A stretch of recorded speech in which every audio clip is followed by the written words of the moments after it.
Maya Rodriguez woke up every Saturday morning to the sound of her little brother Carlos practicing guitar in the next room.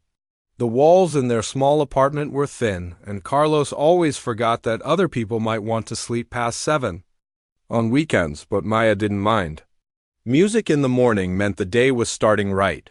She stretched and looked around her tiny bedroom, which she'd shared with her cousin Isabella until Bella got married last year. Now Maya had the space to herself, though she sometimes missed having someone to talk to late at night when college stress kept her awake. The room was simple but cheerful.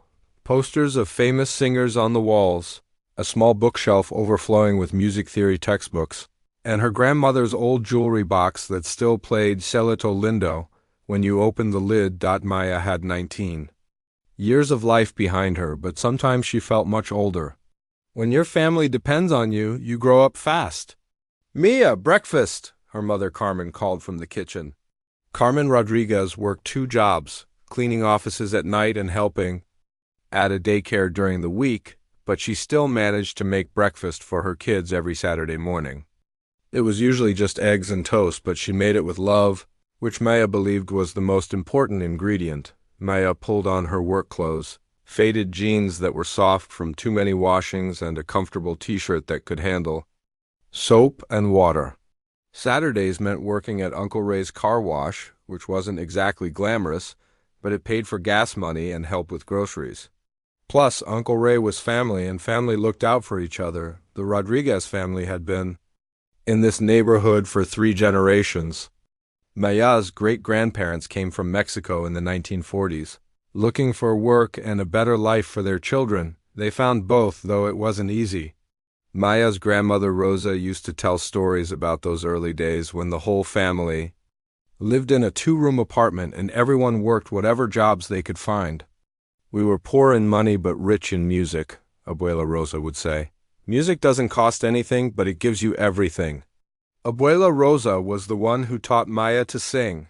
Every evening after dinner, they would sit on the small balcony outside their apartment, and Rosa would sing the old songs, folk tunes from Mexico, lullabies she learned from her own mother, love songs that made her eyes sparkle with memories. Maya learned those songs like other kids learned nursery rhymes. By the time she was 10, she could sing La Llorona with all the emotion of someone who'd lived through heartbreak. By 15, she was teaching the neighborhood kids the songs their own grandmothers might have forgotten when Rosa died 2 years ago. Maya felt like she'd lost her best friend and her music teacher all at once. But she kept singing because Rosa always said that songs live forever if someone keeps singing them. "You have a gift, Mia," Rosa used to tell her. But gifts are meant to be shared, not kept to yourself. That's why Maya decided to study music education in college. She wanted to teach kids the way her grandmother had taught her, with patience, with love, and with the understanding that music could heal wounds that medicine couldn't touch. College was expensive, though. Even with financial aid and a partial scholarship, Maya had to work to help cover costs. When her father Luis lost his job at the auto parts factory 6 months ago, money got even tighter. Luis had worked at that factory for 15 years, saving up a little each month, dreaming of the day when his daughter would graduate college and become a real teacher. The factory closure hit their whole neighborhood hard. Families that had been comfortable suddenly found themselves choosing between groceries and rent. Maya watched her parents stress about bills they'd never worried about before, saw her father's shoulders slump a little more each day as he searched for work that seemed impossible to find. That's when Maya started working more hours at Uncle Ray's car wash. Ray Rodriguez was Carmen's older brother, a man with rough hands and a gentle heart who'd been washing cars for 25 years. He'd built his business one customer at a time, treating every car like it belonged to his best friend. "People trust you with their cars, you treat them right," Ray always said. "Word gets around." Ray's Auto Spa wasn't the fanciest car wash in town, but it was honest and thorough. Ray taught Maya to take pride in her work, no matter how simple it seemed. Every car got the full treatment, washing, scrubbing, drying, and a final polish that left the paint gleaming. Maya didn't mind the work. Her hands got dry from the soap and her back ached from bending over car hoods. But there was something satisfying about transforming a dirty, neglected car into something that looked brand new. Plus, Ray let her sing while she worked, which made even the most boring Saturday feel special. The neighborhood around Ray's Auto Spa was the kind of place where everyone knew everyone else's business. Usually in a good way. Mrs. Chun from the corner store would wave when Maya walked by. The Martinez family always asked about her mother when they brought their minivan in for washing. Kids playing in the street would stop to listen when Maya's voice carried across the morning air. Maya had been singing in public for as long as she could remember. School talent shows, church events, family parties, anywhere people gathered, someone would eventually ask Maya to sing. She never got nervous anymore. Singing felt as natural as breathing. Her voice was something special, though Maya didn't always realize it. She'd grown up hearing herself sing, so to her, it was just normal. But other people stopped what they were doing when Maya sang.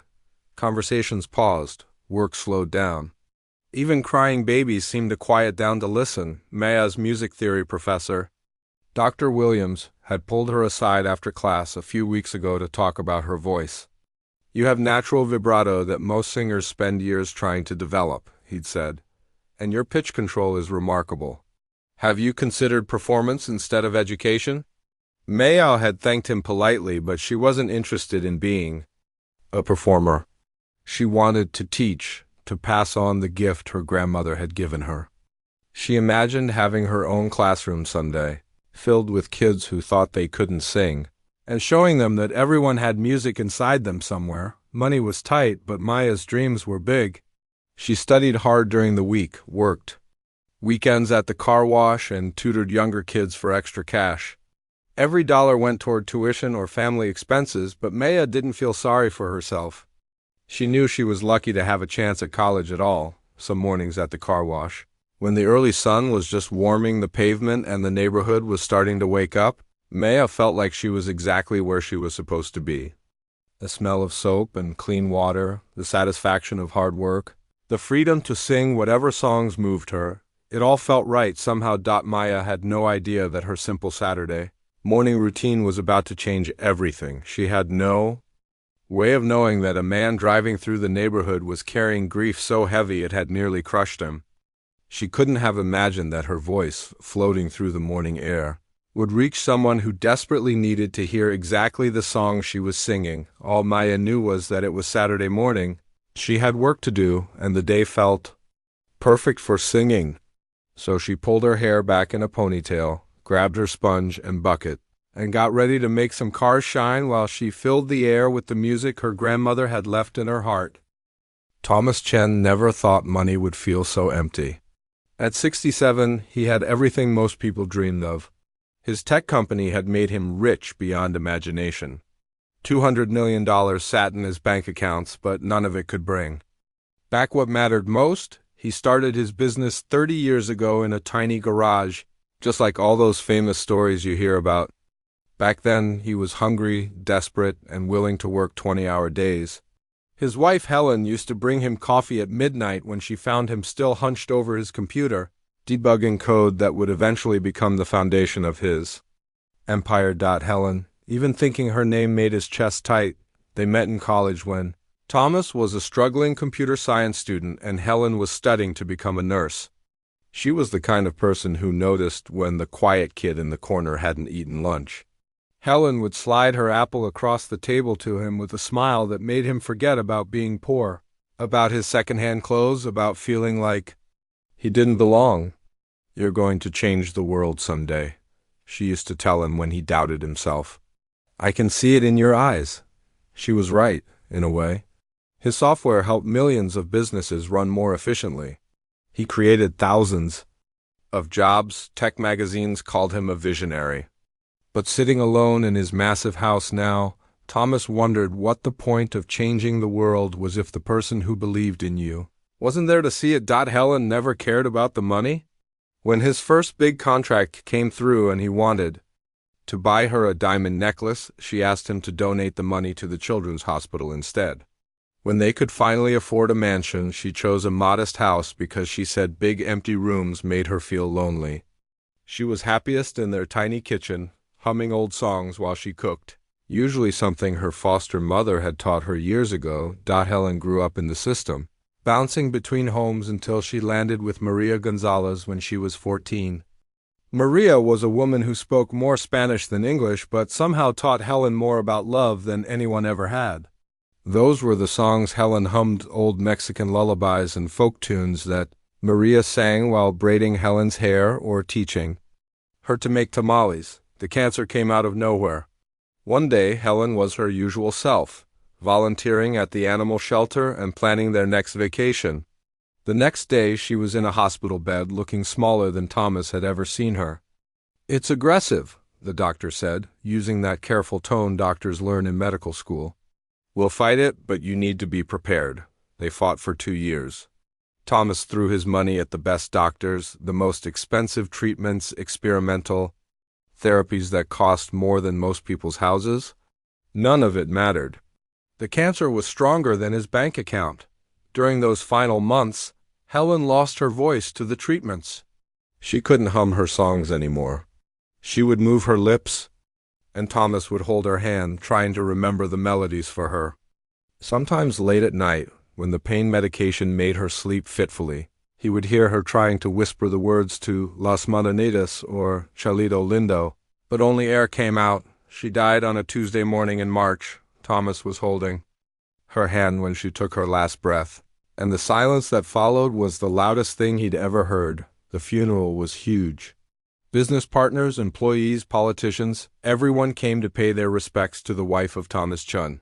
But Thomas barely remembered any of it.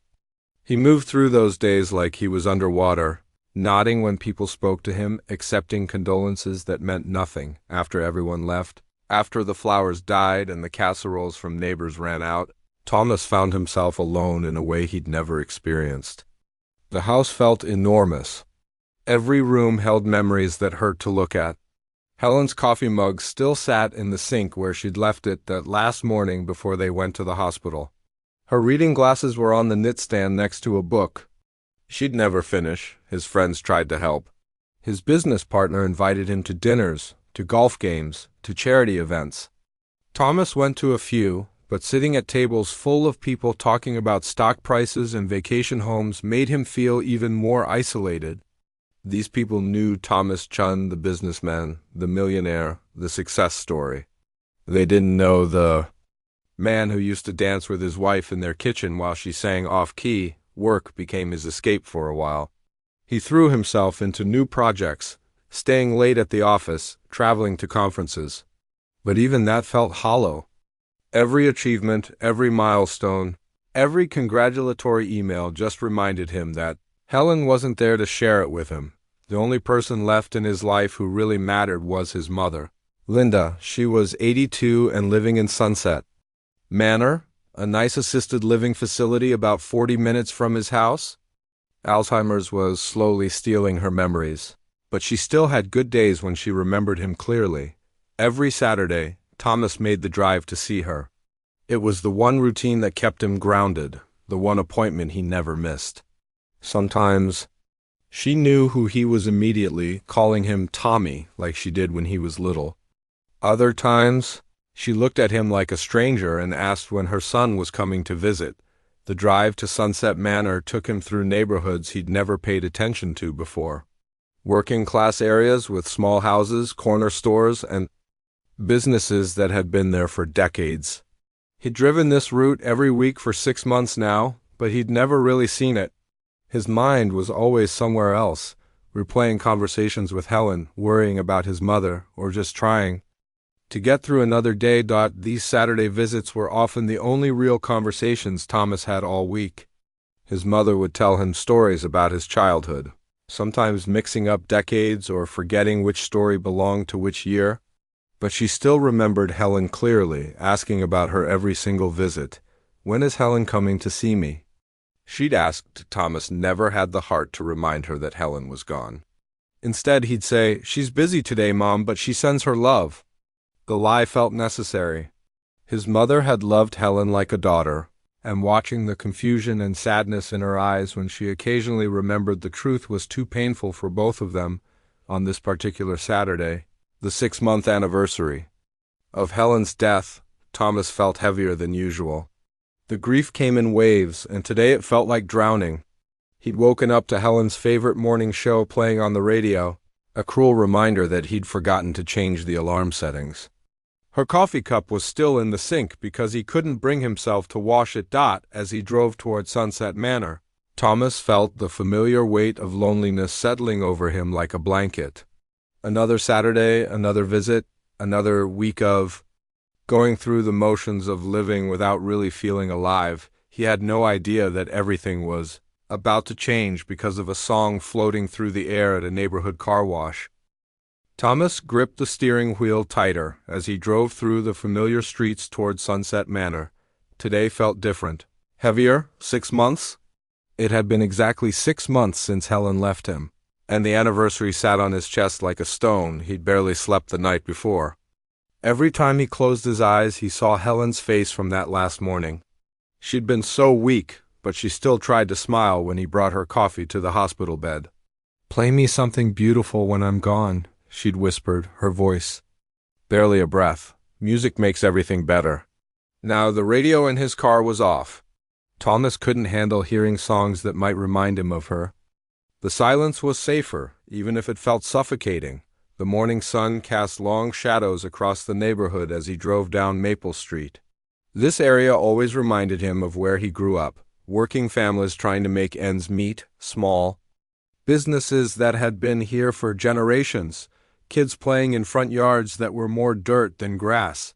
He was stopped at a red light when he heard it. At first, it was just a voice floating through his open window.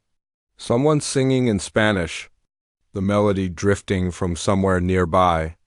Thomas almost reached for the radio dial, thinking he'd accidentally left it on, but the music was coming from outside. The light turned green, but Thomas didn't move. Behind him, a car honked, but he barely heard it. That voice, that song, it was La Llorona, the haunting folk ballad about a weeping woman. Helen used to hum this exact song while she cooked Sunday dinner, her voice soft and slightly off-key as she moved around their kitchen, more honking. Thomas pulled over to the side of the road, his hands shaking slightly. He followed the sound of the singing until he spotted its source, a small car wash called Ray's Auto Spa, tucked between a laundromat and a corner store. There, at the far end of the car wash, was a young woman scrubbing the hood of an old blue sedan. She couldn't have been more than 20, wearing faded jeans and a yellow t-shirt that had seen better days. Her long dark hair was pulled back in a ponytail, and she moved with an easy rhythm as she worked the soap across the car's surface. But it was her voice that stopped Thomas cold. She sang La Llorona like she'd known it her whole life, her voice clear and pure, carrying each note with a natural vibration that no amount of money could buy. There was something ancient in the way she sang it. Like the song was part of her DNA. Thomas sat in his car, engine running, watching this girl who had no idea she was breaking his heart with every note. Maya Rodriguez had been working at her Uncle Ray's car wash since she turned 16. It wasn't glamorous work, but it paid for gas and helped with groceries at home. Plus, Uncle Ray let her sing while she worked, which made even the most boring Saturday morning feel bearable. Today she felt especially good. She'd gotten her test. Scores back from her music theory class, an A- that meant she was one step closer to becoming the teacher she'd always dreamed of being. Her grandmother would have been so proud. Abuela Rosa was the one who taught her all these old songs. Sitting on their tiny apartment balcony in the evenings, braiding Maya's hair while they sang together. "Music is medicine for the soul, Mia," Abuela Rosa used to say. "When words aren't enough, we sing." Maya had been thinking about her grandmother all morning, which was why she chose La Llorona. It was Abuela's favorite, the song she sang when she was happy, sad, or anything in between. Maya never really understood all the words. Her Spanish was good but not perfect, but she understood the feeling behind them. As she worked the soap across the car's hood, Maya lost herself in the melody. She sang the way her grandmother taught her, from somewhere deep in her chest. letting the emotion carry the notes wherever they wanted to go. The early morning air was cool and clean, perfect for singing. A few birds had gathered on the telephone. Wire above, like they were listening too, Maya didn't notice the expensive black car that had pulled over across the street. She didn't see the older man sitting behind the wheel, his knuckles white as he gripped the dashboard. Thomas couldn't breathe properly. The song transported him instantly to his kitchen 3 years ago.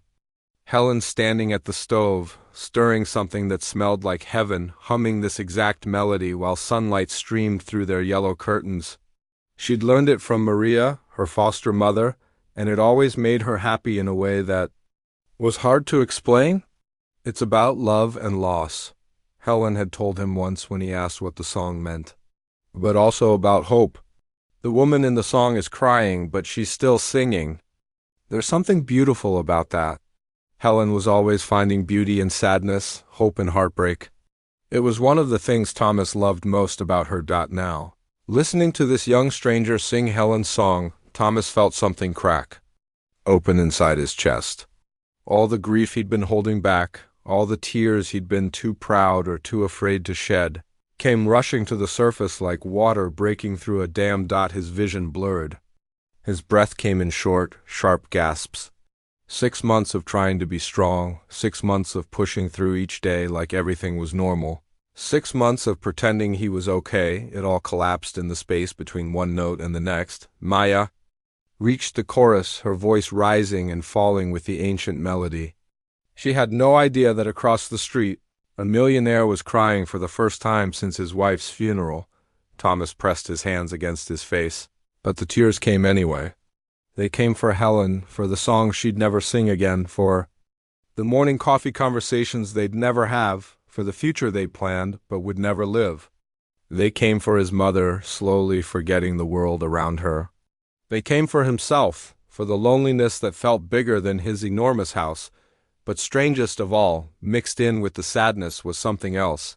Something that felt almost like relief. Maya finished the chorus and moved seamlessly into the next verse, her voice never wavering. She dunked her sponge in the soapy bucket and started working on the car's side panels, completely absorbed in her work and her song. Thomas wiped his eyes with the back of his hand and really looked at her for the first time. There was something special about this girl, something that went beyond her beautiful voice. She worked with care, taking time to clean every inch of the car properly. She smiled as she sang, like the music was giving her energy instead of taking it away. She reminded him of Helen in that way. Helen always found joy in simple things, making beds with hospital corners, arranging flowers from their garden, organizing Thomas's chaotic desk while he was at work. She put love into everything she touched, just like this girl was doing. With someone else's dirty car, Maya moved to the back of the sedan, still singing, still unaware of her audience. A few other customers had arrived at the car wash, but they seemed content to wait their turn. Listening to her voice carry across the morning air, Thomas knew he should drive away. He was already 15 minutes late for his visit with his mother. But he couldn't bring himself to start the car. For the first time in 6 months, he felt connected to something real, something that mattered in a way that had nothing to do with money or success or any of the things that were supposed to make him happy. This girl's voice was medicine, just like Helen used to say music could be. And Thomas Chun, millionaire, widower, lost soul, sat in his expensive car and let it heal him one note at a time. For 10 minutes, Thomas sat in his car trying to pull himself together. His eyes were red and puffy, his shirt damp with tears he hadn't expected to shed. Maya had finished her song and moved on to drying the blue sedan, humming softly now instead of singing. But even her humming was beautiful. Thomas checked his face in the rearview mirror. He looked like a mess. His silver hair was disheveled from running his hands through it, and his expensive suit felt wrinkled and wrong for this neighborhood. Part of him wanted to drive away, pretend this moment never happened, go back to his safe bubble of numbness. But Helen's voice whispered in his memory, music makes everything better. Maybe it was time to stop running from the things that hurt. Maybe it was time to stop running from the things that could heal. Thomas took a deep breath. turned off his car, and walked across the street. Maya was wiping down the sedan's windows. When she noticed the shadow fall across her work, she looked up to see an older man standing a few feet away, clearly upset about something. His eyes were watery, and he kept twisting his hands together like he was nervous. "Excuse me," Thomas said, his voice rougher than he intended. "I'm sorry to bother you." Maya straightened up, still holding her cleaning cloth. The man was well dressed, probably from the nicer part of town, but something in his expression made her forget about the difference in their circumstances. He looked lost. "No bother at all," Maya said gently. "Are you okay?" The simple kindness in her question almost undid Thomas completely. When was the last time someone had asked if he was okay and actually waited for an answer? "I heard you singing," he said, struggling to find the right words. "That song, La Llorona, where did you learn it?" Maya smiled, though she was still concerned about this stranger who looked like he might cry again at any moment. "My grandmother taught me. She used to sing it all the time when I was little." "Used to?" "She passed away 2 years ago," Maya's voice softened. "But I keep singing her songs. It makes me feel close to her, you know?" Thomas nodded, understanding more than Maya could imagine. "My wife used to sing that same song. She learned it from her foster mother years ago. She would hum it while she cooked dinner, while she folded laundry, while she worked in the garden." Maya noticed he said used to and would past tense. Her heart went out to this sad stranger. "Is she?" "She died 6 months ago," Thomas said simply. "Cancer." "I'm so sorry." Maya set down her cloth and really looked at him. "Today must be especially hard for you." Thomas was surprised by her insight. "How did you know?" "The way you're standing, the way you're talking about her." "My mom gets that same look on my dad's birthday. He died when I was 12. Maya paused. "Plus, it's Saturday morning, and you're dressed up like you're going somewhere important?" "Visiting someone? My mother? She lives in an assisted living facility about 10 minutes from here." Thomas felt something ease in his chest. This young woman was not only talented but perceptive and kind. "I visit her every Saturday." "That's really sweet." Maya meant it. So many of her friends complained about spending time with family, but this man made the effort every week, even though he was clearly struggling with his own grief. They stood in comfortable silence for a moment, watching the morning traffic pass by. Other customers were waiting at the car wash now, but Maya's Uncle Ray caught her eye and nodded, silently telling her to take her time with this conversation. "Can I ask you something that might sound strange?" Thomas said finally. Maya nodded. "Would you mind singing that song again?" "Just once more?" Maya studied his face. There was something desperate in his request, but also something hopeful. She'd seen that look before, on her own face in the mirror after her grandmother died, when she would sing the old songs late at night just to hear Abuela Rosa's voice echoing in her own. "Of course," she said softly. This time Maya sang just for him. She stood there in the middle of the car wash, her voice rising clear and pure in the morning air, carrying the ancient melody that spoke of love and loss and the strange beauty that lived in between. Thomas closed his eyes and let the music wash over him, feeling Helen's presence so strongly it was like she was standing right beside him. When Maya finished, Thomas was crying again, but quietly this time, peacefully. "Thank you," he whispered. "That was ... perfect." Maya felt tears in her own eyes.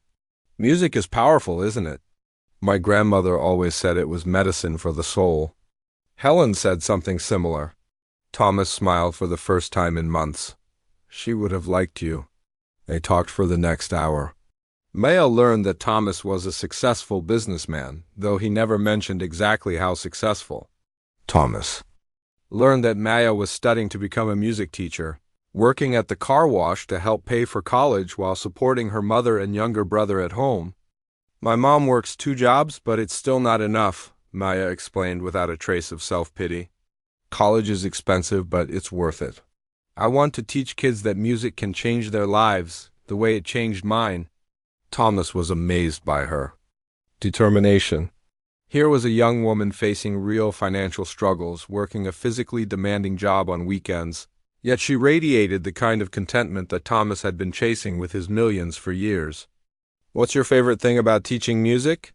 he asked. Maya's eyes lit up. "Watching kids discover their voices for the first time. There's this moment when they realize they can create something beautiful, something that's completely their own. It's like watching them find a piece of themselves they didn't know existed." Thomas thought about Helen, who had found that same joy in everything she touched. "That sounds wonderful.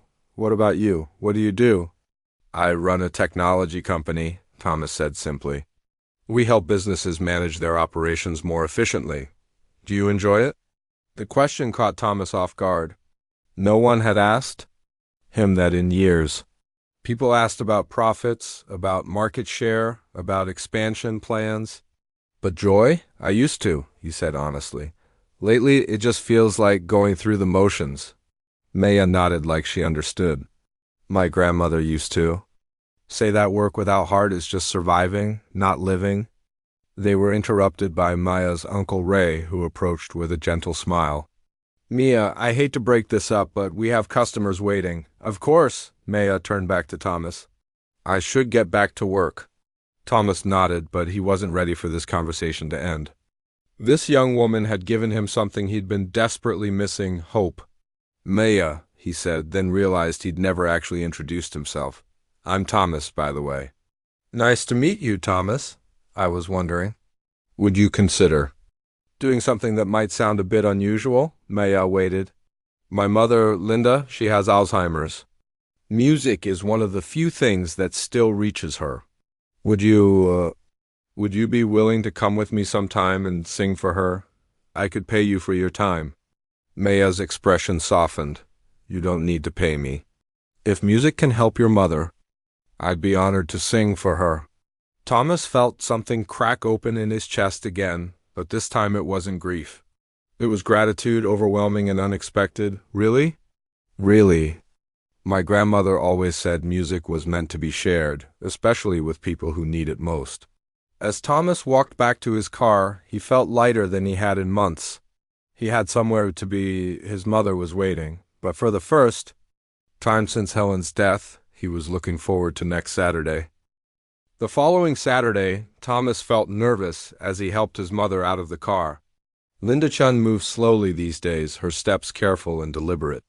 She was having one of her clearer days, which meant she knew exactly who Thomas was and where they were going. "You said there's a young lady who wants to sing for me?" Linda asked, adjusting her favorite purple cardigan. She had always loved music, and even with Alzheimer's slowly stealing her memories, melodies still reached her in ways that conversation sometimes couldn't. "Yes, Mom, her name is Maya. I think you'll really like her." Thomas had spent the week thinking about this moment. Part of him worried he was being selfish, using Maya's kindness to help himself feel better. But every time he thought about calling it off, he remembered the light in Maya's eyes when she agreed to help. Maya was waiting for them by the car wash office, wearing a simple blue dress instead of her usual work clothes. She'd asked her Uncle Ray if she could take a break when Thomas arrived, and he'd happily agreed. Ray had noticed the change in Maya's mood all week. She'd been humming more than usual, smiling at random moments, talking excitedly about helping someone's mother. "You must be Linda," Maya said warmly, extending her hand. "I'm Maya. Your son tells me you love music." Linda's face brightened immediately. There was something about Maya's genuine smile and gentle voice that put her at ease. "I do love music. I used to play piano when I was younger, though I can't remember much of that anymore." "That's okay," Maya said simply. "Music isn't about remembering, it's about feeling." They sat together on a bench outside the car wash office. Thomas had brought a folding chair from his car, insisting his mother be comfortable. Other customers came and went, but Maya's uncle had quietly asked them to keep their voices down. Something special was happening here. Maya started with a simple song, one her grandmother had taught her for children. Her voice was soft and comforting, like a lullaby.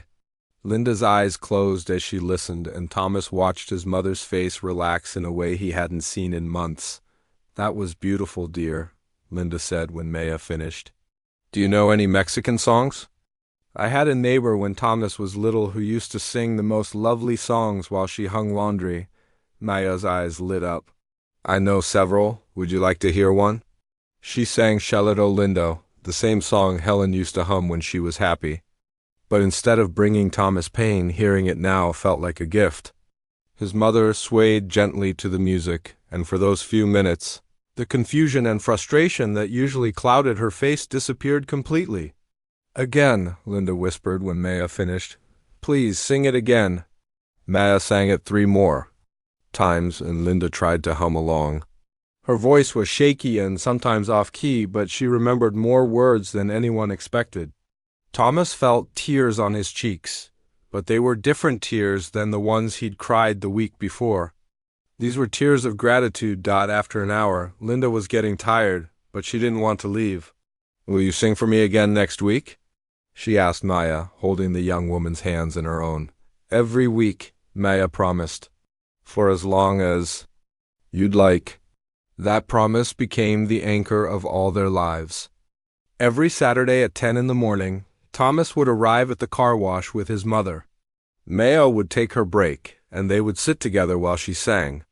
Sometimes Linda was sharp and present, asking Maya about her studies and sharing stories from her own youth.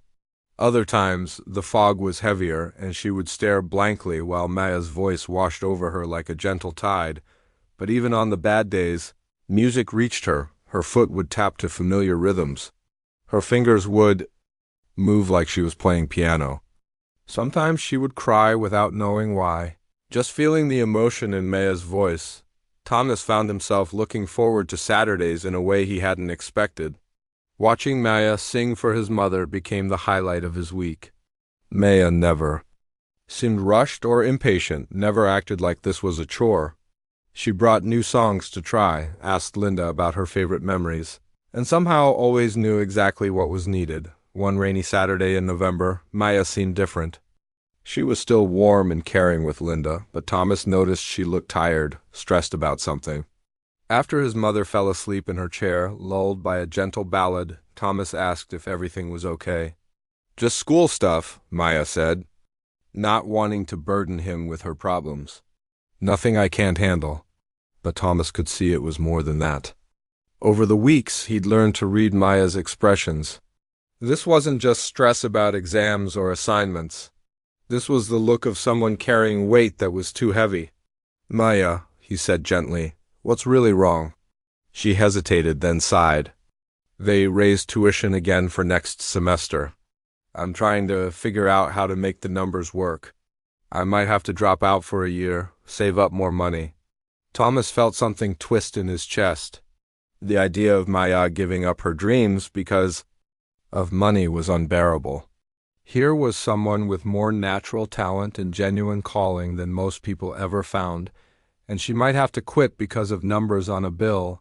How much do you need? He asked quietly. Oh no, Maya said quickly. I wasn't asking for help. I shouldn't have even mentioned it. I'll figure something out. But Thomas was already thinking. He'd spent the last few months learning about Maya's family situation. Her mother worked double shifts at a nursing home and cleaned offices at night. Her younger brother was smart enough for scholarships, but still needed help with basic expenses. Maya herself worked at the car wash every weekend and tutored kids. During the week, sending every spare dollar home. Meanwhile, Thomas had more money than he could spend in 10 lifetimes, sitting in accounts that earned interest he didn't even notice. That week, Thomas made some phone calls. He contacted Maya's college and asked about setting up an anonymous scholarship fund. He spoke with the financial aid office about a private donor who wanted to help deserving music education students. He was careful to make sure Maya's name was never connected to his dot. The letter arrived at Maya's house 2 weeks later. She called. Thomas immediately, her voice high with excitement and disbelief. Thomas, the most amazing thing happened. I got a scholarship, a full scholarship. They said an anonymous donor created a fund for music education students, and I was selected. She was crying happy tears. I can finish school. I can become a teacher. Thomas smiled as he listened to her joy. That's wonderful, Maya. You deserve it. I keep thinking about what my grandmother would say. She always believed good things happen to good people, but I never thought something this big would happen to me. Your grandmother was right, Thomas said. Good things should happen to good people. Maya never found out the truth about the scholarship, though she sometimes wondered about the timing. What she did know was that her Saturday mornings with Thomas and Linda had become the most meaningful part of her week. She watched Thomas slowly come back to life over the months, saw him laugh again, saw him find purpose in caring for his mother and supporting others. For his part, Thomas discovered that helping Maya felt better than any business success he'd ever achieved. Watching her graduate with honors, seeing her land her first teaching job at an elementary school, witnessing her transform shy kids into confident singers. These moments filled holes in his heart that money had never been able to touch. 2 years later, Thomas sat in the front row of Lincoln Elementary School's spring concert, watching Maya conduct a choir of 30 second graders. His mother was beside him, still struggling with her memory but beaming with pride for the young woman who had become like a granddaughter. To her dot, as Maya raised her hands and the children began to sing, Thomas thought about Helen and how proud she would be of this moment.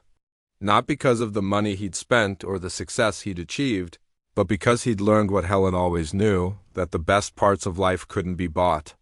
They could only be shared. After the concert, Maya hugged them both. "Thank you for coming," she said.